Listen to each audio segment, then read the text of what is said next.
Assalamualaikum warahmatullahi wabarakatuh. Selamat siang kembali.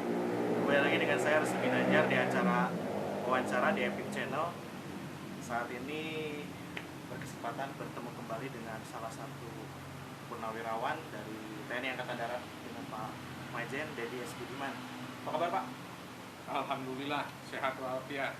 Alhamdulillah. Baik, kondisi sekarang nih Pak, kita langsung saja untuk menyikapi tanggapan seorang Panglima TNI.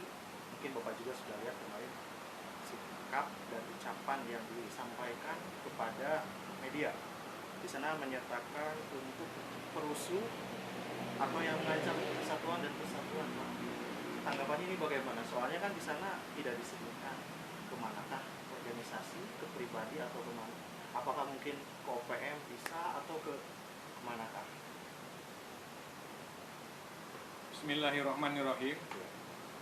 Sebelum menjawab pertanyaan itu, saya akan jelaskan dulu tugas TNI dengan persyaratan SDM prajurit.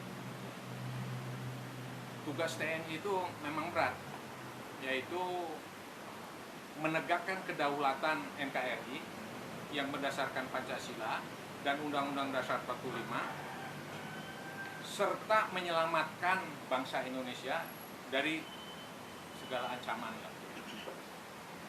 Untuk tugas seperti itu memerlukan kualitas SDM yang memadai. Yang paling penting dari kualitas itu adalah kualitas jiwa. Kualitas jiwa. Itu sangat menentukan kualitas jiwa. Hasil penelitian itu 80% itu kualitas jiwa untuk kesuksesan. Ilmu pengetahuan hanya 20%. Jadi kualitas jiwa itu yang 80%. Nah, pertanyaannya kualitas jiwa TNI itu seperti apa? Yaitu kualitas Pancasila, kualitas ideologi Pancasila, Sabta Marga, Sumpah Prajurit, dan 8 wajib TNI. Itu yang membina, yang mendasari suatu kualitas kejiwaan TNI. Saya jelaskan dulu satu persatu sebelum menjawab itu ya. Kualitas Sabta Marga. Nah, Sabta Marga itu yang ketiga, yaitu sebagai patriot bangsa. Patriot bangsa yang mana yang ketiga ya? Harus ini buku apa Pak? buku Sabta Marga. Sabta Marga ya. Kami kesatria Indonesia yang bertakwa kepada Tuhan Yang Maha Esa serta membela kejujuran, kebenaran dan keadilan. Nah, kan tertulis ya, tidak salah saya ngobrol. Sambil dibawa aja Pak. Ya. Membela kejujuran, kebenaran dan keadilan. TNI itu jiwanya tuh harus begitu. Berikutnya menurut Sumpah Prajurit, setia kepada Negara Kesatuan Republik Indonesia yang berdasarkan Pancasila dan Undang-Undang 45. Atasnya dong Pak, dibaca yang keras. Demi Allah saya bersumpah berjanji bahwa saya akan setia kepada Negara Kesatuan Republik Indonesia yang berdasarkan Pancasila dan Undang-Undang Dasar tahun 1945. Terus berikutnya adalah yang menjadi dasar kualitas jiwa ialah ini 8 wajib TNI. Ada 3 terakhir. 3, tidak sekali-kali merugikan rakyat. Tidak sekali-kali menakuti dan menyakiti hati rakyat. Mempelopori usaha-usaha untuk mengatasi kesulitan rakyat sekelilingnya. Ini jadi dasar kualitas jiwa seorang prajurit. Kalau mengenai ucapan kemarin untuk Pak Panglima sendiri, biasanya kan di poin 7 tidak sekali-kali menakuti dan menyakiti hati rakyat. Nah, melihat ucapan kemarin di media, beliau itu menyakiti di pandangan Bapak ini ya, menyakiti atau menakuti atau bagaimana Pak? Nah, disitulah yang akan saya bahas gitu kan. Itu pertanyaan pertama Iya. langsung aja diterangkan, Pak. Kenapa 3 terakhir itu 8 wajib TNI seperti itu? Karena TNI itu tanpa kemanunggalan dengan rakyat nggak bisa melaksanakan tugas, ya kan? Nggak bisa. Masa lalu contohnya menghadapi komunis, kan kemanunggalan dengan rakyat bisa menghancurkan komunis. Ingat tahun 55 itu dia juara ketiga tuh komunis itu. Tapi berkat kemanunggalan TNI dengan rakyat selesai komunis itu kan. Terus gini, ancam-mengancam ini menurut hemat saya tidak bagus begitu loh. Sasarannya tuh siapa yang diancam kan tidak jelas. Saya prediksi pertama mungkin salah ini. Yang diancam itu apakah kami, apakah 212, apakah anak NKRI, apakah Muhammadiyah, apakah NU? Oh, PM mungkin. Kan jelas ini kan. Nah itu kan rakyat itu loh, mau diancam. Ingat jumlah rakyat itu berapa?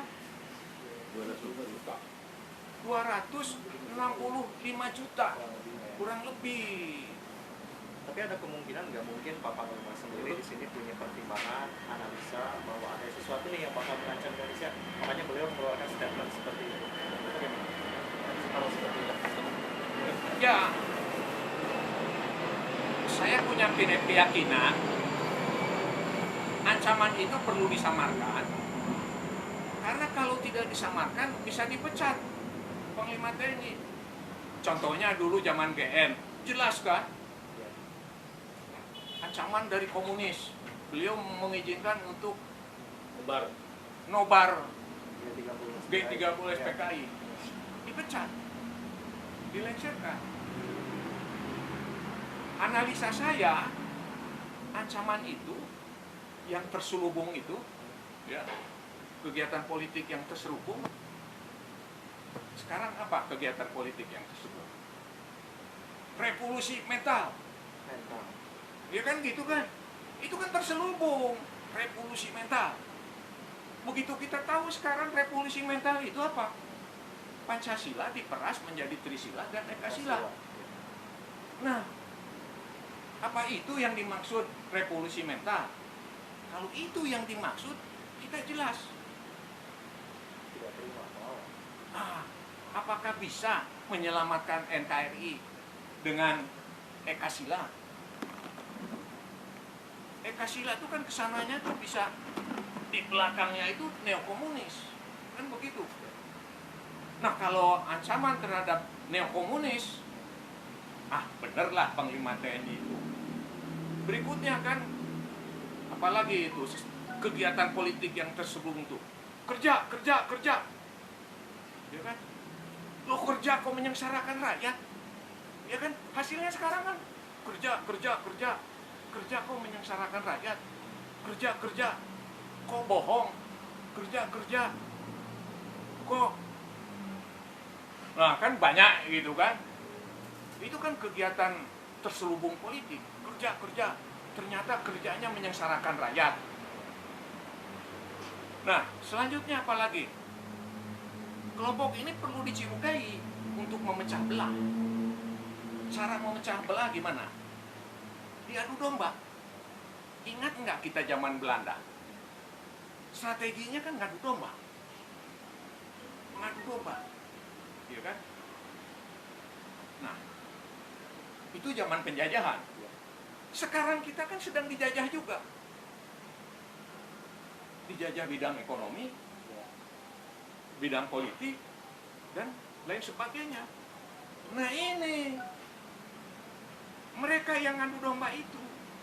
Nah sekarang tahu siapa penjajah ekonomi, ya silakan cari sendiri di bidang ekonomi seperti itu kan, penjajahan itu. Apalagi pertanyaannya. Nah jadi untuk Pak Didi sendiri untuk menyikapinya harus bagaimana sekarang? dengan katakanlah tadi ada istilah menakut-nakuti, mengancam. Nah, menyikapinya untuk warga negara nih, umumnya yang awam politik harus seperti apa? Karena kan orang yang tidak tahu politik, yang tidak mengenal sejauh apa itu politik, mungkin menganggap Indonesia baik-baik aja, tidak ada apa-apa. Mungkin itu hanya influencer yang sedang bermain, yang sedang memainkan peran di media sosial. Ya sebaiknya begini, Panglima TNI itu jangan ngancam-ngancam. Masih banyak strategi yang lain yang lebih luas.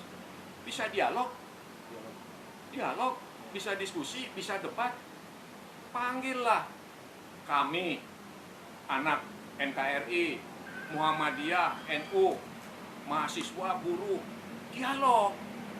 Begitu. Ini loh permasalahan ini. Ada kemungkinan nggak mereka dari pihak pemerintah atau TNI sendiri mengundang kita atau orang beroposisi untuk berdialog? Kalau untuk menghasilkan damai, aman, ya hanya itu jalannya. Jangan ngancam-ngancam. Kalau ngancam, akibatnya tadi udah dihitung nggak Panglima TNI bahwa rakyat itu jumlahnya itu tadi berapa? 265 juta. Kurang lebih. Sedangkan TNI jumlahnya hanya 500.000, kurang lebih. Amerika aja yang kuat senjatanya melawan rakyat Vietnam tidak mampu dia. Rusia melawan rakyat Afghanistan nggak mampu, terbirit-birit. Yang senjatanya alutsisanya modern. Lah kita Indonesia senjatanya terbatas, yang hanya bisa terang hanya 3 hari kata Menanka itu. Mampu nggak menghadapi rakyat? Saya pikir ancam-ngancam itu nggak boleh. Itu akan terjadi apa? Kira-kira konflik horizontal dan konflik vertikal. Itu jadi liar juga. Jadi liar. Saya yakin Panglima TNI bukan mengancam kami, bukan mengancam 212, bukan mengancam NU, bukan mengancam Muhammadiyah, artinya bukan mengancam rakyat, tetapi mengancam neokomunisme. Yang tadi seperti apa neokomunisme? Pancasila mau dirubah menjadi Trisila, Ekasila. Nah, itu kan komunis, neokomunis, begitu kan? Gitu. Menyengsarakan rakyat. Coba siapa semua naik, menyengsarakan rakyat. Itu kan komunis. Mengadu domba, komunis, neokomunis. Terus lagi perlakuan aparat hukum yang tidak adil, tebang pilih. Saya yakin aparat hukum ini orangnya baik-baik. Tapi yang di belakang aparat hukum ini kan perlu dicurigai, neokomunis. Gitu. Aparat hukumnya mau baik-baik, punya perasaan. Tetapi yang di belakang aparat hukum ini, ini aparat pertahanan. Aparat pertahanan baik-baik. Contohnya kemarin waktu mengamankan Habib Rizik Syihab, aman, tentram, diatasi oleh aparat pertahanan. Demo-demo buruh, Omnibus Law demo. Kalau yang mengatasi aparat pertahanan yaitu TNI, aman, tentram. Tetapi kalau yang mengatasi aparat hukum, aparat keamanan, wah, rame terus. Kenapa begitu? Oknum-oknumnya atau orang sekitar, saya pikir itu baik-baik orangnya, punya hati nurani. Tapi yang di belakang ini yang mengendalikan, yaitu neokomunis itu, yang tidak punya hati, tidak punya. Ya kira-kira begitu. Dan juga pandangan dari salah satu purnawirawan TNI. Kan kemarin juga Pak Deddy nih mengeluarkan kata-kata tulisan melalui suara-suara di medsos. Itu motivasi kan untuk umum, untuk semuanya. Ya, Ada keinginan lain nggak untuk perubahan, inginnya Pak Deddy itu ke Indonesia seperti apa untuk saat ini? saya lebih khusus tulisan-tulisan itu ditujukan kepada aparat keamanan dengan aparat pertahanan. Saya lebih khusus. Karena apa? Rakyat seperti yang sebutkan tadi, kami anak NKRI, Muhammadiyah, NU, mahasiswa, mereka tuh ingin menyelamatkan kedaulatan NKRI yang berdasarkan Pancasila dan menyelamatkan bangsa. Ini kan tugasnya sama dengan TNI dan Polri. Begitu. Kalau ini sama, kenapa mesti harus terjadi gesekan, bentrok. Untuk itu coba dilaksanakan dengan dialog, komunikasi. Jadi intinya semua sekarang yang saya sampaikan adalah untuk apa, supaya aparat keamanan dengan aparat hukum, aparat pertahanan hijrah, begitu. Hijrah itu artinya dari akhlak kurang bagus kepada akhlak yang lebih bagus. Jadi sekarang belum bagus, Pak. Lah buktinya setiap mengatasi demo Iya. terjadi kerusuhan. Kenapa terjadi kerusuhan? Tanya Gubernur Jakarta. Gubernur Jakarta kan lengkap tuh punya CCTV, hasil CCTV itu jelas siapa yang melakukan kerusuhan itu. Jadi itu yang harus segera adalah dirubah, itu hijrah mental. Mentalnya seperti apa? Seperti Pancasila, seperti Sabta Marga, seperti Sumpah Prajurit, seperti 8 wajib TNI, seperti Triberata. Seperti itu. Saya yakin kalau itu dilaksanakan, menjiwai dalam pelaksanaan tugas, aman terus. Gitu. Kalau diberi penilaian dari angka 1 sampai 10 untuk nilai dari aparatur penegak hukum dari 1 sampai 10, Pak Deddy boleh berikan nilai berapa, Pak? Untuk kondisi sekarang. Kalau 50% itu bagus gitu. Ini kayaknya di bawah 50 ini kan. Berarti Di bawah 50 aparat penegak hukum itu. coba kasih masukan, Pak, sekarang ke pihak penegak hukumnya untuk nilainya biar bagus, bagaimana menurut Pak Deddy, Pak? Nah, kita fakta kan, Iya. aparat penegak hukum ini.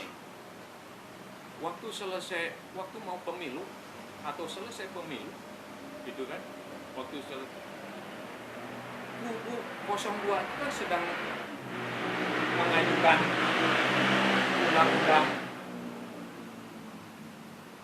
undang-undang pemilu ke Mahkamah Agung. Iya.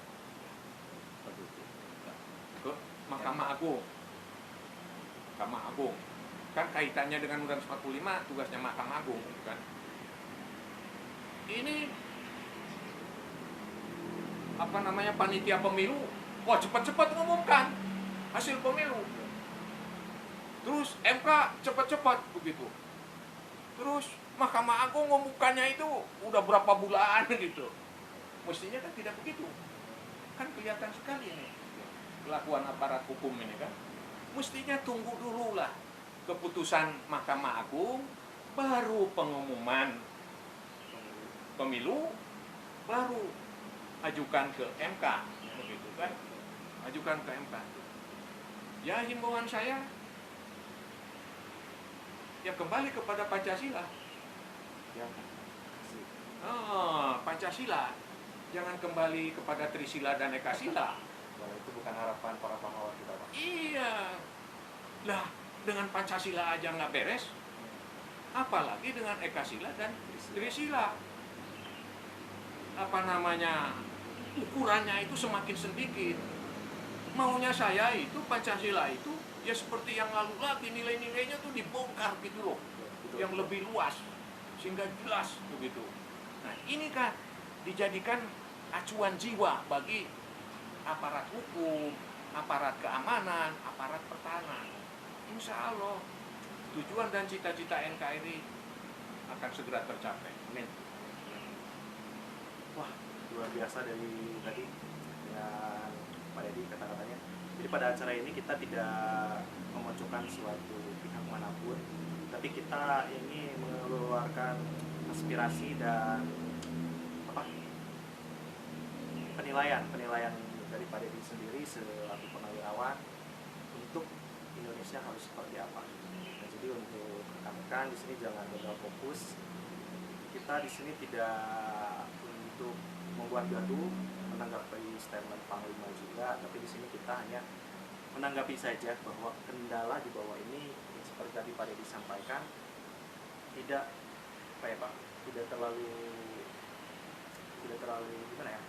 terlalu menakutkan lah seharusnya untuk kondisi saat ini. Tapi untuk ketakutan atau harapan penilaian Pak Panglima, mungkin beliau punya penilaian sendiri untuk kondisi saat ini, untuk hal beliau juga. Mungkin sekian saja Pak Edi, terima kasih waktunya. Semoga kita ketemu lagi Pak, dan Ya. suara-suara sang purnawirawan itu harus terus keluar Pak, itu seru Pak. Kita bikin lagi nanti, insya Allah. Oke, siap kalau gitu.